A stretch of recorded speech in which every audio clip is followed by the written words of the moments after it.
ও মা, হ্যাঁ।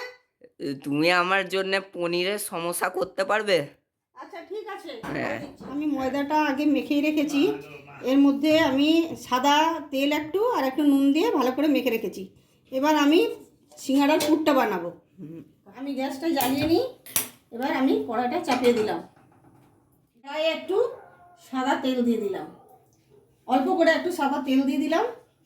পনিরের সিঙ্গাড়া করবো, সেই জন্য আমি পনিরগুলোকে একটু ভালো করে লাল লাল করে ভেজে নেব। হয়ে গেছে, আমি এবার প্লেটে আস্তে আস্তে তুলে নেব।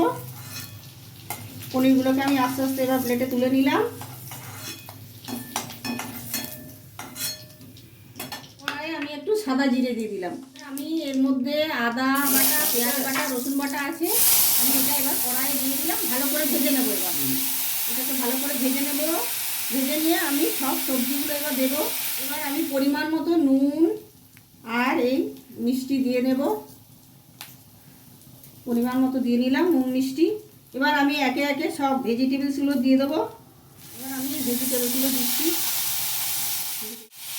এটা তোলাম, এই যে গাজর দিয়ে দিলাম, বাঁধাকপি দিলাম,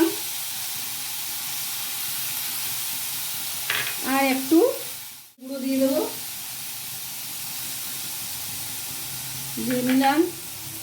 এবার আমি ভালো করে এগুলো একটু নাড়াচাড়া করে নেব,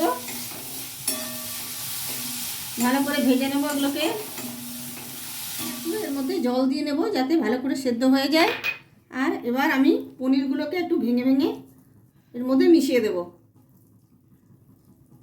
সিঙ্গাড়ার পুর তৈরি হয়ে গেছে। এবার আমি সিঙ্গাড়াগুলো আস্তে আস্তে বানাবো।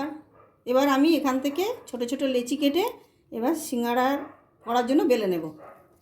অনেকগুলো লেচি হয়েছে, আমি এবার এগুলো দিয়ে সিঙ্গাড়া বানাবো। এবার আমি একটু এর সঙ্গে ময়দা মিশিয়ে এগুলোকে বেলে নেব। এই যে আস্তে আস্তে এইভাবে বেলে নিচ্ছি।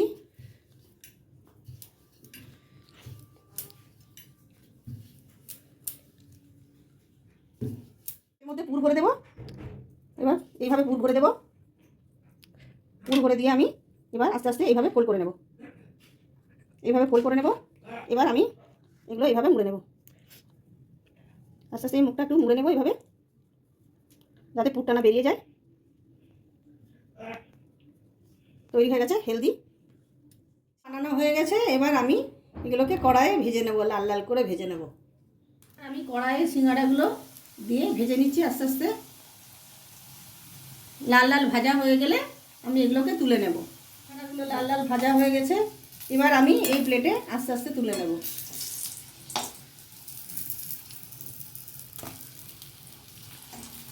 সবগুলোই লাল লাল ভাজা হয়ে গেছে। সিঙ্গাড়া রেডি। এখানে আমি একটু টমেটোর সস আর একটু ধনেপাতার চাটনি দিয়েছি।